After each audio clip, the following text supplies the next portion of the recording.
What's going on, guys? Welcome back to the channel. So in about 6 days from the time of making this video, we're gonna have the Consumer Electronics Show, CES 2025. And I've always enjoyed CES and seeing all the different electronics, and especially when it comes to PC stuff and TVs and all that kind of thing. But with handheld, something that I've waited a long time to cover and really got excited for where they would go in 2020 with the 4500U from AMD, and they came back and really put pressure on Intel and took over the mobile chip market there for quite a while, which has been good because now Intel seems to be coming back with something that looks like it might be pretty decent. I can't wait to be testing that in the new MSI Claw and comparing it to the AMD stuff. But that makes this year a much more exciting CES for me here with all the handhelds, because we've got at least 3 companies coming to CES this time with handhelds to show off, some of them multiple handhelds to show off, and I think we might see more companies than that. These are just the ones that have either been leaked or confirmed that they're going to be there. So I thought it would be fun to kind of take a look and talk about what we might see here at CES for the handhelds and what to expect, and hopefully we'll get some surprises with that as well next week when we get to check it out. So let's go ahead and dive in and take a little bit of a look here.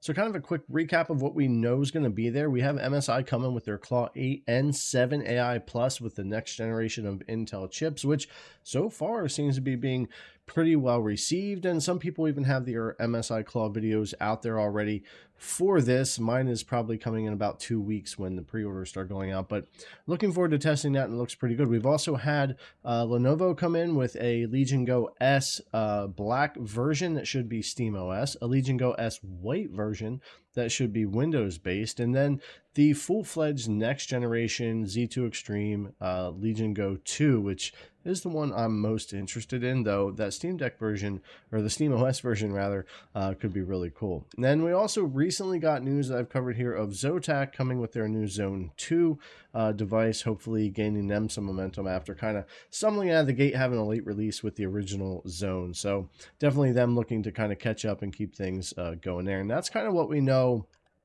pretty much for sure that we're going to see there. And I think we'll see some other stuff, but we'll get into that as we go. But as far as these handhelds, let's take a little bit of a closer look, or we'll talk a little bit more about what these are bringing to the table here for 2025. So while I wasn't super impressed with the original Claw from MSI, which is a shame because I am a big fan of MSI, I've built computers for a couple of decades or more, and I've used their parts a lot. As a matter of fact, both my PCs right now I work on are primarily MSI parts. So I thought the device was built really well, but unfortunately that chip from Intel just was fine for laptops that could handle more wattage and cooling, but it didn't function great in the handheld. They've done a lot to make it better since it launched, but it never really hit the spot for me and just couldn't compete with the AMD devices I was already using, but I could see where they were headed with it.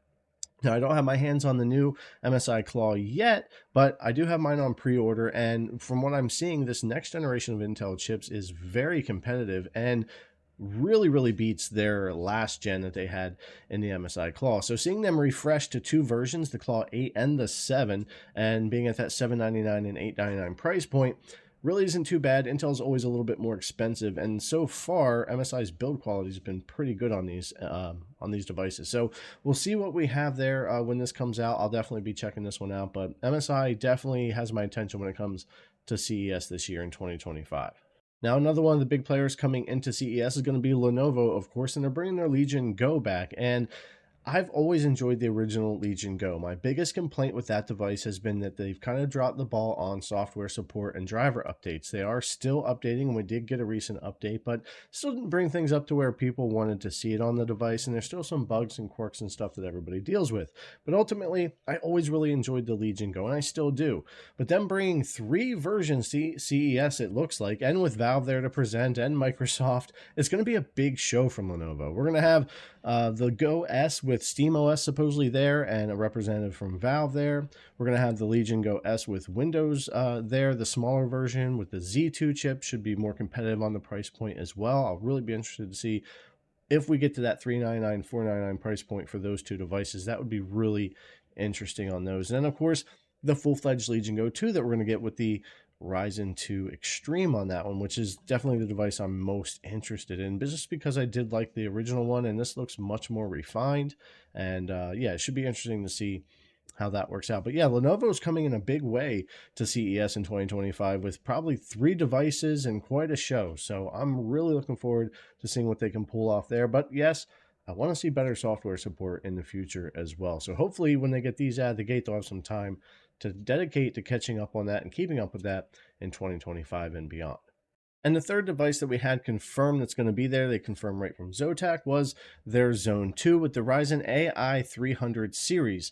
And this one should be an interesting one to watch. Again, their original one that came out in August 2024 was a bit late with that hardware and couldn't really compete with the other devices so well and didn't do great. But I'll hand it to them. Zotac's coming back here with another device using newer hardware. But keep in mind, this is a sneak peek from them, and we're likely at least 3 to 6 months off from the pre-order or release of this. But definitely one to keep an eye on. I can't wait to see what they show us in the show.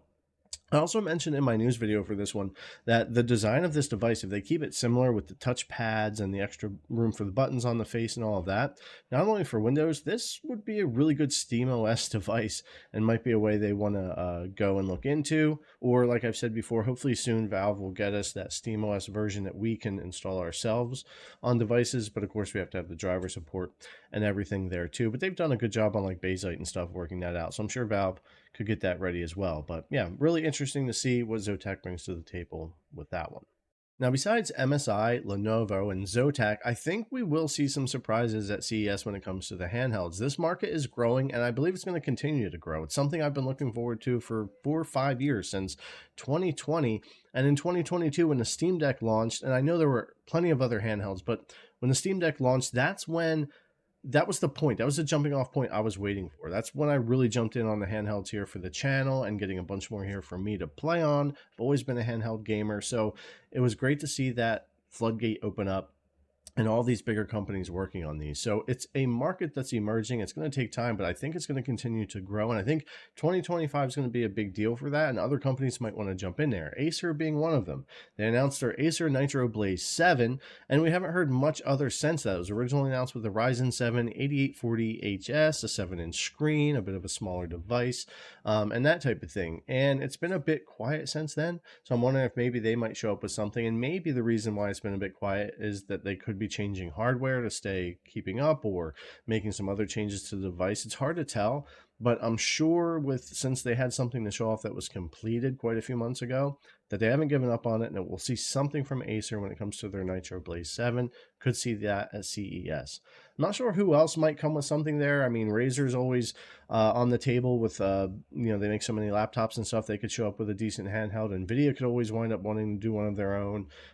There's a lot of companies that could jump in and do something with that. So we'll have to see. We know that at least 3 companies are bringing some handhelds, and I think 2025 is going to be a big deal here. We are now officially moving from Generation 1 handhelds as far as the mainstream stuff with the Legion Go, soon Asus with the Ally, and with Zotac and with MSI.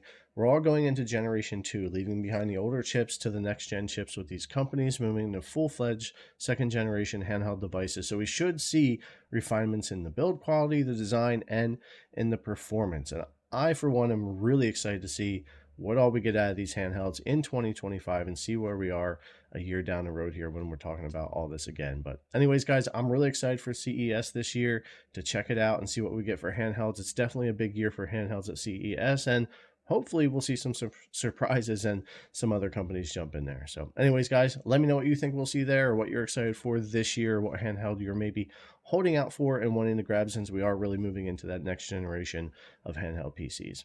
Anyways, guys, as always, thanks a lot for coming to check out the video. I really appreciate it, and I'll see you in the next one.